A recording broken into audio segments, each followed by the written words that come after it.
Russell Martin resmi dipecat oleh Southampton. Southampton resmi mengakhiri kerjasama dengan manajer Russell Martin setelah tim mengalami kekalahan telak 0-5 dari Tottenham Hotspur dalam melanjutkan laga Premier League. Kekalahan tersebut dianggap sebagai puncak dari serangkaian hasil buruk yang dialami klub sejak dari awal musim ini dengan hanya meraih 1 kemenangan dalam 16 pertandingan. Neymar akui dirinya dan Messi dapat perlakuan tak adil dari fans PSG. Neymar Junior mengaku dirinya dan juga Messi mendapatkan perlakuan tak adil dari para fans PSG. Pilar asal Brasil ini mengklaim perlakuan mereka kelewat batas terhadap mereka berdua. Saya dan Messi mengalami perlakuan yang tak menyenangkan, padahal saya selalu memberikan yang terbaik. Kasus di rumah saya menjadi kelewat batas karena mereka menghina dan berusaha memukuli saya, ujar dari Neymar. Meski dikalahkan Vietnam, STYPD Indonesia ke babak semifinal. Kekalahan timnas Indonesia dari Vietnam tidak membuat Sintayong cemas. Pelatih asal Korea Selatan tersebut yakin bahwa skuad Garuda tetap melaju ke semifinal Piala AFF. Indonesia tumbang 0-1 di Vietnam. Satu-satunya gol yang bersarang ke gawang Cahya Supriyadi dicetakkan oleh Nguyen Quang Hai. Hasil ini membuat Indonesia berada di posisi kedua dengan koleksi 4 poin dari 3 laga, dan Vietnam berada di puncak klasemen dengan koleksi 6 poin dari 2 pertandingan. Barcelona kembali gagal menang. Barcelona tumbang 0-1 dari Leganes dalam melanjutkan Liga Spanyol. Gol cepat dari Sergio González memastikan kemenangan mengejutkan untuk tim tamu. Meski kalah, Barcelona masih berada di puncak klasemen dengan koleksi 38 poin. Unggul selisih gol dari Atletico Madrid yang berada di urutan yang kedua. AC Milan versus Genoa berakhir tanpa pemenang. AC Milan ditimbang oleh Genoa tanpa gol di pekan ke-16 Serie A musim ini. Tampil dominan di kandang sendiri, Rossoneri gagal memaksimalkan sejumlah peluang, dan AC Milan pun menekan tapi tak ada yang memecah kebuntuan. Skor 0-0 bertahan hingga laga usai. Hasil ini membuat Milan menempati urutan ke-8 dengan koleksi 23 poin, sementara Genoa di posisi ke-13 dengan koleksi 16 poin. Bobol di masa injury time, Ilupi kalah dari Como. AS Roma menelan kekalahan 0-2 saat bertandang ke tim zona degradasi yakni Como. 2 gol di masa injury time membungkam Ilupi. AS Roma lebih banyak menguasai bola sejak laga dimulai, namun Como lebih berbahaya di tiap serangan yang mereka bangun. 2 gol dari tuan Roma didapatkan oleh Alessandro Gabrieloni dan juga Nikopas pada menit ke-93 dan 97. Hasil ini membuat Roma tertahan di urutan ke-12 dengan koleksi 16 poin, sementara Como naik ke urutan 15 dengan koleksi 15 poin. Chelsea tembel ketat Liverpool. Chelsea berhadapan dengan Brentford dalam melanjutkan Premier League. Tim besutan dari Enzo Maresca menang dengan skor akhir 2-1. Gol Chelsea dicetakkan oleh Marco Kurela dan juga Nicholas Jackson, dan Brentford berhasil memperkecil kekalahan di penghujung laga lewat Bryan Mbeumo. Hasil ini membuat Chelsea berada di urutan kedua dengan koleksi 34 poin dari 16 laga. Klub asal London Barat tersebut mendekati Liverpool yang punya koleksi 36 poin dari 15 laga. Comeback dramatis, Setan Merah menang atas Manchester City. Manchester United mencatatkan comeback gemilang di markas Manchester City. 2 gol di penghujung laga memenangkan Setan Merah 2-1 atas The Citizen. Tuan rumah unggul lebih dahulu dalam derby Manchester tersebut lewat gol dari Josko Vardiol di menit ke-36. MU kemudian menaikkan intensitas serangan, tetapi gol baru didapatkan di menit ke-88 lewat aksi penalti dari Bruno Fernandes. Amad Diallo yang sebelumnya memenangkan penalti lantas memastikan kemenangan dari Manchester United dengan golnya di menit ke-90.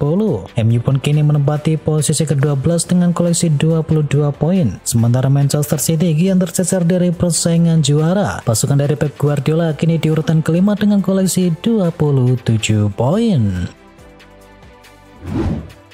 Jadwal padat bikin pemain Manchester City bertumbangan. City lagi menjalani periode buruk bersama Pep Guardiola. Mereka cuma menang sekali dalam 10 pertandingan terakhir di seluruh kompetisi, termasuk diantaranya 5 kekalahan secara beruntun. Situasi ini diperburuk dengan badai cedera yang tak henti-hentinya. Menurut Guardiola, badai cedera yang membuat performa timnya tidak maksimal ini sebagai efek dari jadwal yang begitu padat. Setelah ada Euro dan juga Copa America, para pemain juga masih disibukkan dengan agenda tim nasional di UEFA Nations League. Belum lagi City juga harus bermain di Piala Dunia antar klub dengan format baru pada pertengahan di tahun depan. Pep Guardiola sudah kehabisan akal di Manchester City. Krisis belum berakhir di Manchester City. Kekalahan 1-2 dari Manchester United pada pekan ke-16 membuat tim pasukan dari Guardiola terlempar dari posisi 4 besar. Hal ini sungguh di luar nalar karena The Citizen begitu percaya sejak ditangani oleh Guardiola. Sang manajer pun merasa mulai kehabisan akal menghadapi situasi sulit saat ini.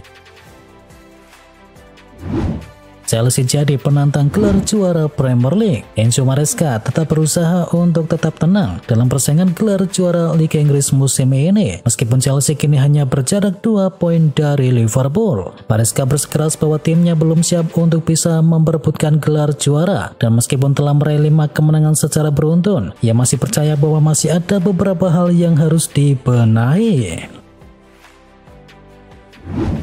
Ruben Amorim puji semangat juang MU di derby Manchester. Manajer Manchester United yakni Ruben Amorim memuji semangat juang yang ditunjukkan oleh timnya saat berhasil mengalahkan Manchester City pada laga tadi malam. Itu sangat luar biasa, saya pikir kami pantas mendapatkannya. Itu adalah pertandingan yang sangat sulit tetapi kami percaya sampai akhir, ujar dari sang pelatih. Wolverhampton resmi pecat Gary O'Neil. Performa buruk Wolverhampton berujung pemecatan dari Gary O'Neil. Dia menjadi manajer 3 yang kehilangan pekerjaannya di Liga Inggris musim ini. Wolverhampton diketahui terdampar di urutan ke-19 dengan hanya mengoleksi 9 poin. Wolverhampton mengumumkan O'Neil dipecat dari posisinya sebagai manajer tim. Padahal O'Neil baru saja memperpanjang kontraknya 4 tahun pada Agustus yang lalu. Bayern Munchen akan cari striker baru di bursa transfer musim dingin. Bayern Munchen sempat dikabarkan ingin mencari striker tambahan di Januari mendatang. Kabar tersebut mencuat karena Tottenham saat ini tidak memiliki striker karena Harry Kane tengah menjalani perawatan cedera paha. Namun kini ada kabar terbaru menyebut bahwa Munchen tidak tertarik untuk terjun ke bursa transfer musim dingin untuk mencari penyerang tambahan. Direktur olahraga di Tottenham yakni Max Eber mengatakan bahwa mendatangkan striker baru hanya membuang-buang uang.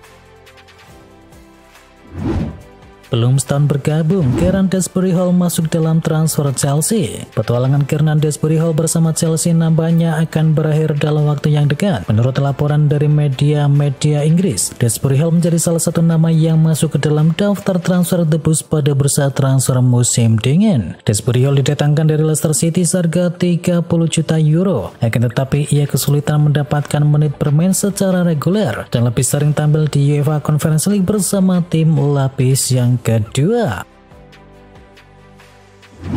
Manchester United pantau striker serba bisa berusia 17 tahun. Manchester United sedang memantau wonderkid Olympiakos yakni Karlampos Kostolas menjelang jendela bursa transfer di bulan Januari. Karlampos Kostolas, pemain berusia 17 tahun itu dianggap sebagai bakal besar berikutnya dalam sepak bola Yunani. Laporan dari Yunani mengindikasikan bahwa Bayern Munchen, Juventus, Fiorentina hingga Borussia Mönchengladbach juga tertarik kepada pemain timnas Yunani U21 ini.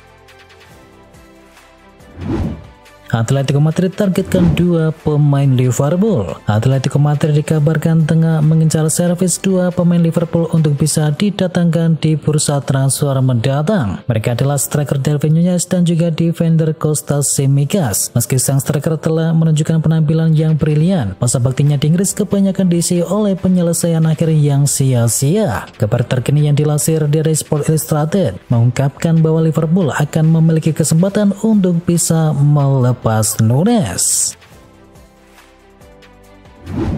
Pep Guardiola sebut kontrak baru tak jamin posisi saya aman. Pep Guardiola belum lama ini mendapatkan kontrak baru dari Manchester City, tetapi hal itu tak menjamin posisinya sebagai manajernya kini aman. Guardiola kini dalam sorotan karena dia tidak pernah mengalami selama karirnya. Wajar jika ia merasa masa depan dari Guardiola kini mulai dispekulasikan. Jika saja City tak kunjung membaik, maka surat PHK akan menghampiri meja kerja dari Guardiola. Pemilik klub paham situasi saat ini tidaklah bagus dan kami sering kalah, maka posisi saya kini tidaklah aman. Saya bisa saja tak lagi melatih di sini dalam 1 atau 2 bulan ke depan, ujar dari Guardiola.